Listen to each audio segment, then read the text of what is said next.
I need your help.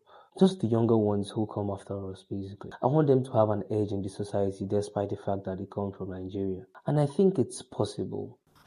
I don't know if it bothers you, but it bothers me so much, and that is the reason why I'm doing this video. I need your help. I don't want our children to go through not necessarily what we went through, but I want them to have an edge in the society despite the fact that they come from Nigeria.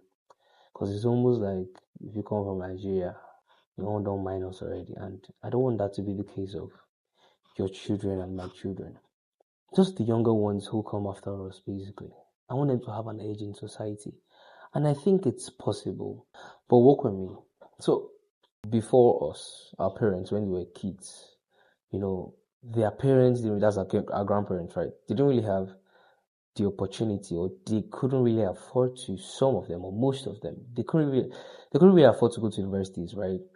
And so maybe they stopped at primary school, or maybe they didn't even attend primary school at all. And then they made our parents, right?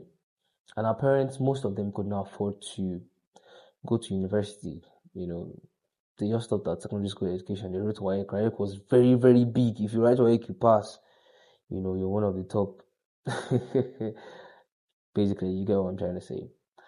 And then comes us, who now, majority of us have gone to universities. So it's moved from primary school to secondary school to university, and the ones who would come after us, what then is it going to be? Because I'm sure it's not going to be master's or PhD. I'm sure.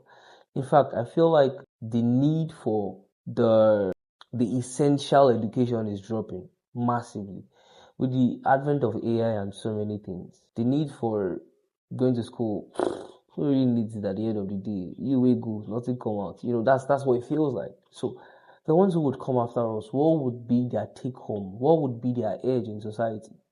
That's the question I'm asking.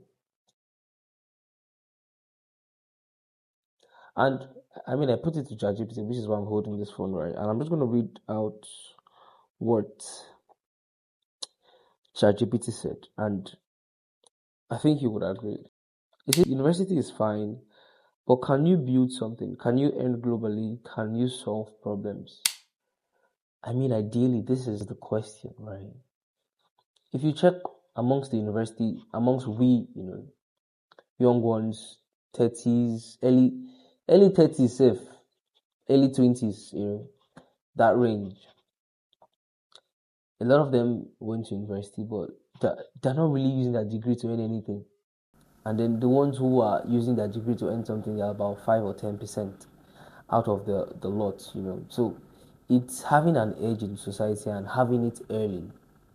That's what I feel is important. And one of the ways I feel like we can help our kids achieve this, is by starting early. Whether it's going to be passion, whether it's going to be football, whether it's going to be fashion, whether it's going to be...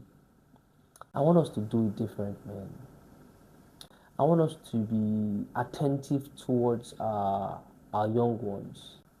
This video is not for you and I. I mean, it's not too late for us, definitely, but it can be so early for them. But it can't be the case for each and every one of us that, 25, 24, 26, you're gone already. You have bills to pay. You have things to execute. You have people to take care of. But these ones who still, I wanted to say they are younger. What's that thing Google said? Oh God. Oof, oof. Anyways, these young ones who still have enough youth in them and enough power, who still believe in the dreams, right? Can we do this for them? Because I feel like we are so concentrated on ourselves, like, me, I got guy, like you leave them to still follow the same sequence. I don't want it to happen to them. I'm trying my best, which is why I'm making this video. So if you have any young one, please, this is a video. I'm basically telling you to please pay attention to your young ones.